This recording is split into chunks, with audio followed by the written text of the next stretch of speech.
God, what did I just watch? Oh, no, that was a terrible game. Was that the Flyers? Was that the Philadelphia Flyers of this season? Or was it the Philadelphia Flyers of 2019?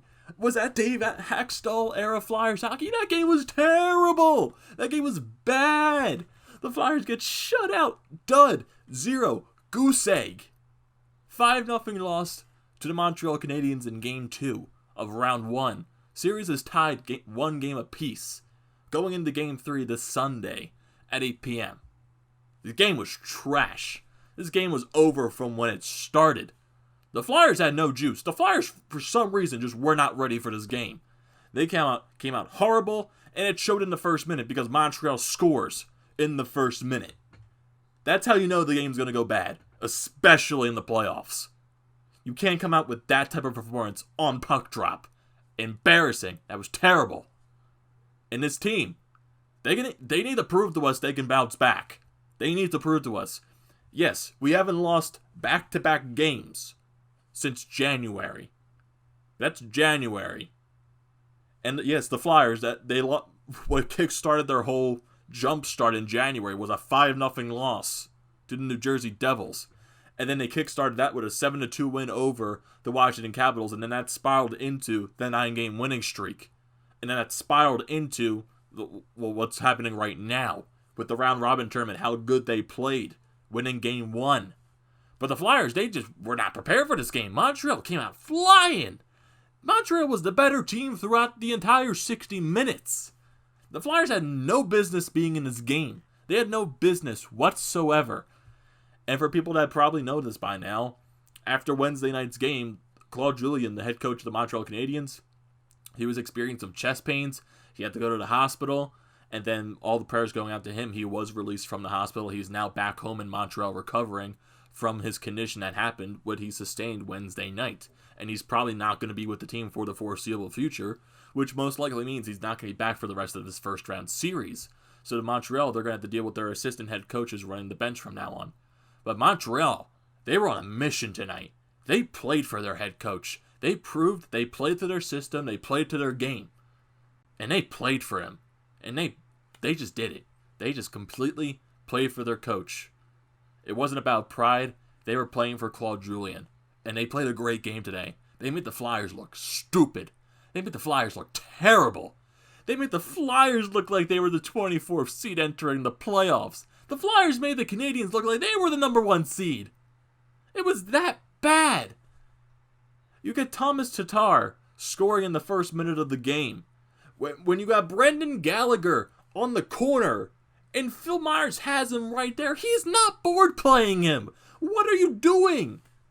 Push him against the boards. You're allowing Gallagher to drive the net when you have an oncoming man in Tatar who buries it past Carter Hart. He had no chance of that. He had no chance of that whatsoever. And the Flyers, they get into penalty trouble early. And special teams, that was one of the key things going into this series. The power play, dud once again today. They go 0 for 5. They went 1 for 4 in Game 1, so they're 1 for 9 combined in the series. And I think overall, they're 1 for 17, including the round-robin games. That's bad. Your power play needs to get going. And the Flyers had a 5-on-3 later in this game, and they couldn't convert on it. They couldn't at all. They just couldn't find any way to generate some type of offense. They couldn't. They just could not. And then for the second goal, Carter Hart does get pulled in this game. I'm not blaming this game on Carter Hart.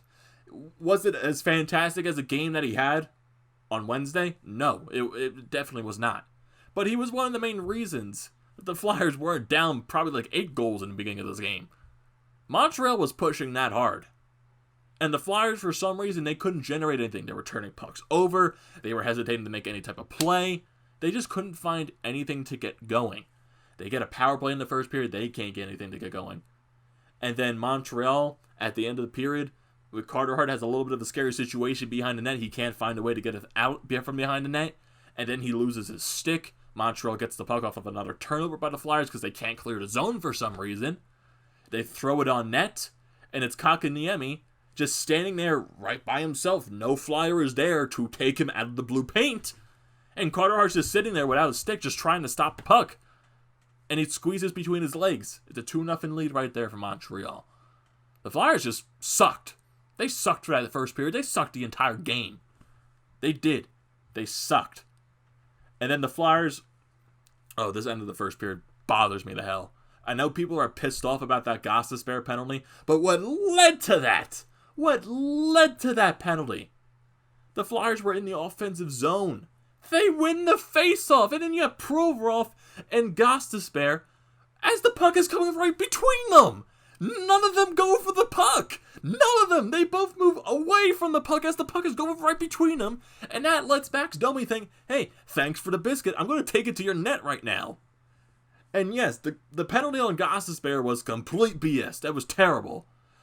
But what led to it was the cause of it. Not taking that puck off the face-off after you won it is what led to that. And yes, the call was terrible. Gostisbehere did not touch him whatsoever. But a ref is going to call that if he sees the loose hand touch his back. He is going to call that. Yes, it's soft, but a ref is going to call that 100% of the time. And Domi did sell it too. So, you go down into a penalty into the intermission. And then you allow a power play goal to Tatar, who snipes it, and Carter couldn't do anything about it. He had 2 Flyers in front of him screening him, and it goes off the pipe and in. Hart had no chance of stopping that. So it's 3-0 early in the second period. Well, the Flyers, they're trying something. They're generating a little bit of offense, but they can't do it consistently. They're turning pucks over. They get to the blue line. They try a stupid backwards pass when no one's there. What are you doing? Just find some way. Do the simple plays. The Flyers were doing some of the most overcomplicated stuff in this entire game.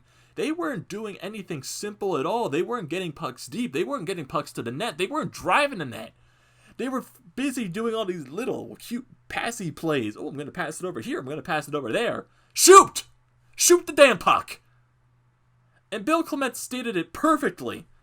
The Flyers are not doing what Montreal's doing. Montreal just fires the puck on the net. They fire it left and right. The Flyers are busy in the zone when they're on a power play, finding the pass. And then on the 5-on-3 in the second period, every shot from the power play comes from the point, and there's no one screening Price. If there's no one in front of him, he's going to stop it every single time. Every single time. And the Flyers try this stupid double screen thing. It can work when you have guys parked in front of the damn net. Park your damn ass in front of the goaltender. Then he won't see the damn puck. That's how it works. It's simple. It's not rocket science. It's not. Every power play. Shot from the point. Price sees it. Shot from the point. Price sees it. There's no one screening him at all. And there's no one there to get the rebound. And Giroux, forward check. Those guys have good shots. They're not doing anything. They're busy here looking for the damn pass. It's like, oh, I have the puck. I can't do anything with it. I'm going to pass it to you. Oh, I can't do anything. I'm going to pass it right back to you. And then we get the Provorov. He's just going to keep clapping it, and Price makes the easy save 100% of the time. And then, where's the play for Couturier that's in the slot when he has that rocket of a shot as well? Honestly, as I'm going to gripe on JVR a lot, but why isn't JVR in the first damn power play unit? He parks his ass. That's his job, to park his damn ass in front of the goaltender. It's his job. JVR sucked today like the rest of the damn team. He was awful. Awful. It was, oh my God. Ugh. Bad. Very bad. And JVR, ooh. After that whole situation with the power play, the 5-on-3, the Flyers couldn't score a lick on it. The Flyers have a 4-on-2 going into the Montreal zone, and JVR has the puck. He has someone trailing in Provorov on the right side. And as I'm saying, the Flyers need to shoot more. That is a situation where you don't shoot. You have the guy trailing in Provorov, who has the one-timer capability, and he can pick at the corner. No, JVR takes the shot, and he puts it right into the crest of the jersey of Price, man. Like, what are you going to do? You're not going to score when you're shooting on the crest of the jersey. What do you expect? It's going to go right through him? If Price sees the puck 100% of the time, he is not going to cough up a rebound. He's one of the top goaltenders in the league for a reason. He's not going to do that. If he sees the puck, he is going to stop it 100% of the time. That's just how it is, especially in the playoffs. And Carey Price has been fantastic in these 2 games. The Flyers need to do better. The way you score on Price, get guys in front of him. Park your asses in front of the goaltender. Make him not see the puck. Make him get rebounds. Get those rebounds and bury them. You have to get the greasy goals in this series. You do. Against a guy like Carey Price, you have to get the greasy goals. You do. And the Flyers are not doing that. They're shooting. They're basically trying to shoot to snipe it. And it's not working. You have to get the greasy goals. Look what Montreal does. They throw the pucks on the net. They get scrambles in front of there, and they find a way to get the puck in. They find the guys that are trailing, and you get a one-timer. Yes, Tatar's shot was a snipe, but that was on the power play. And then you get Joel Armia coming in after the Flyers turn it over in their own zone, in the neutral zone, like 5 times in a row. Armia just comes in. Braun's not doing anything to put him against the boards. And he throws the puck right to the middle of the ice, and it goes right off a ghost skate and in behind Hart. And then that's it for Hart. In comes Elliott. And I totally understand why AV does this. It's a wake-up call. You guys are playing like crap in front of Carter Hart. You're basically leaving him out there to dry. And this is the result. Your goaltender getting pulled after he basically stole game 1 for you. Yeah, those are the NHL playoffs for you. A goaltender can have a fantastic game one day, and then the next game the defense just doesn't help him whatsoever, and he gets pulled because of it. It's a wake-up call. The guys in front of them have to play better. They do. Too many turnovers in their own zone. They can't clear the puck, and they're too busy trying to be way too cute. Just do the simple damn things. Play your style of hockey north to south. That's how you play. Not this east to west crap. That's not the way you've been playing this entire season. You've been successful getting the pucks in deep, driving the net, and getting those shots. That's not the way the Flyers have been playing this entire series. They've been trying to go like this east to west bull crap. They stop at the blue line, they pass it over to the right side. Oh, I don't want to drive into the zone. What are you doing? And then every time you're on the power play, it takes forever to get set up because the guys have so much trouble getting into the damn zone. It's just like, oh, Provorov has the puck. He's bringing it up the neutral zone. Maybe he's going to drive it in. Nope, back pass. And to the guy that's trailing, which is probably Claude Giroux. He brings it in. Oh, he's not going to bring it to him himself. I'm going to pass it to the guy that's on the blue line. And then who knows, that guy might go offside. Just bring the puck in yourself. It's that simple. Just find a way. Get the one guy to go in there. In this entire series, I've said this on the podcast many times, the Fired Up Podcast. You can find that on any podcast you listen to. Any platform. I've said this many times. This is a series where your top performers have to score. Your top scorers have to put something in the net. Giroux, Couturier, Voracek, Hayes, Konechny. They have to do something. They haven't been doing anything. Basically since the round robin tournament up until now. Yeah, Hayes has a couple of assists. He doesn't have any goals. He scored in the exhibition game. That doesn't count. Konechny has done lick. He's got a couple of assists. Giroux had 1 assist in game 1, yeah. But he has to be better. Voracek has to be 10 times better. He's making so many backwards passes and it's just not going anywhere. They have to be better. They absolutely do. These guys, this is a series, and I always say the first round is where your top guys have to perform. It's when you get into the later rounds of the playoffs is where depth comes in key. That's where depth comes in later in the playoffs. This is a round against a weaker opponent in the Montreal Canadiens. This team has no business being in the playoffs. But due to the whole situations, they are. And they're playing like a team that deserves to be in the playoffs. And their top guys are finding ways to score, while our top guys are not doing anything. Our top guys need to wake up. You can't rely on the depth to score every single game. Especially against a goaltender like Carey Price. Your top guys have to show up. And then Konechny at the end of the game takes a puck to the foot. And just joy right there. He goes off the ice limping. And he can't walk on that foot. So we don't know what's wrong with him. We're probably not going to find out what's wrong with him probably until tomorrow or Sunday. So that's a little scary situation right there. I guess the bright side was before the game you saw Michael Raffl skating pre-game skate. So maybe he might be available for game 3 if he has to slide in. And honestly, if I'm Alain Vigneault, and I know he's going to make the adjustments. I definitely know he does. I know that was one of his gripes in his previous jobs in Vancouver and New York, that he has a difficult time adjusting, especially in the playoffs. But I firmly believe he's done that a lot this season. He's adjusted. But at the beginning of the season where the Flyers were they a little bit sluggish, and then they just picked it up. They kept adjusting and just kept pushing through, and it became one of the better teams in the league. I firmly believe that Alain Vigneault is going to adjust, but I would definitely see that Giroux, Couturier, Voracek line staying on there from the start of the game. If Konechny's not playing, if Konechny does play, you expect that Hayes, Konechny, Laughton line to stay together. But if Konechny doesn't play, that might be a little bit of a tougher situation, because who can slide in there for Konechny? And honestly, I'd like to see JVR benched. I would. Try something. I would like to see Raffle in there if he's healthy enough to go. If he's ready enough to go to play Game 3, I would like to see Raffle in there. I don't want JVR in the lineup. He's been awful. He's been completely awful. And you could say the same thing about the entire team. But JVR, he's one of the guys that stands out to me more, because he was even bad in Game 1. He was. And Gostisbehere, I know they keep saying, oh, he's had a good game. I thought he had a pretty good game. No, Ghost has not looked good. He turns the puck way too much in his own zone. He turns it over way too much. Maybe try something with Robert Haig. Put him in there. Because Robert Haig, he's the most physical defenseman on our defensive core. And he hits people. Maybe that's something that can turn the tides a little bit. Even though I'm not saying Robert Haig's going to be the game changer that this team needs. It's definitely not going to happen. But it might be a nice change of scenery to have Robert Haig in there on the bottom pairing. It might be. And then for maybe this is a stretch if Konechny doesn't play. Maybe you slot in a guy like Morgan Frost. Give him some time.